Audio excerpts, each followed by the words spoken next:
బిసోబిస్ H5 tablet. Blood pressure లేదా హార్ట్కి doctor బిసోబిస్ H5 mg ఇచ్చారా? ఇందులో 2 మెడిసిన్స్ కలిసి ఉంటాయి. ఎందుకో తెలుసా? బిసోప్రొలాల్ 5 mg ఇక్కడ ఉంటుంది చూడండి. ఇది బీటా బ్లాకర్. హార్ట్ బీట్ ని స్లో చేసి హార్ట్ కి వర్క్ లోడ్ తగ్గిస్తుంది. అందువల్ల బ్లడ్ ప్రెషర్ అనేది తగ్గుతుంది. హైడ్రోక్లోరోథయాజైడ్ ఇది 6.25 mg ఉంటుంది. ఇది డైరెటిక్. కిడ్నీ ద్వారా ఎక్సెస్ సాల్ట్ మరియు వాటర్ బాడీ నుండి బయటికి పంపుతుంది. బ్లడ్ వెజల్స్ మీద ప్రెషర్ తగ్గుతుంది. రెండు కలిసి డ్యూయల్ యాక్షన్ తో బీపీ ఎఫెక్టివ్ గా కంట్రోల్ అవుతుంది. ఎందుకు వాడతారు? హైపర్ టెన్షన్ అంటే high blood pressure, heart failure heart function improve చేయడానికి, యాంజైనా అంటే చెస్ట్ పెయిన్ తగ్గించడానికి, ఆర్థెమియా అంటే ఇర్రెగ్యులర్ హార్ట్ బీట్ కంట్రోల్ కోసం. ఒకసారి స్టార్ట్ చేస్తే డాక్టర్ కి చెప్పకుండా సడన్ గా ఆపవద్దు. హార్ట్ అటాక్ రిస్క్ పెరుగుతుంది.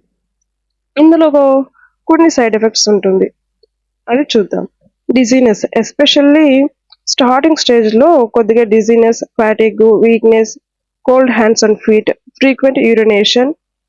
అది ఫ్రీక్వెంట్ యూరినేషన్ కూడా ఎందుకు అవుతుందంటే హైడ్రోక్లోరోథయాజైడ్ అనే కాంబో ఉంది కాబట్టి ఫ్రీక్వెంట్ యూరినేషన్ అనేది అవుతుంది.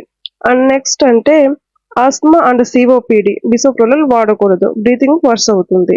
డయాబెటిక్ పేషెంట్ కి బ్లడ్ షుగర్ సిమ్టమ్స్ మాస్క్ అవుతాయి. కేర్ఫుల్ గా మానిటర్ చేసుకుంటూ ఉండాలి.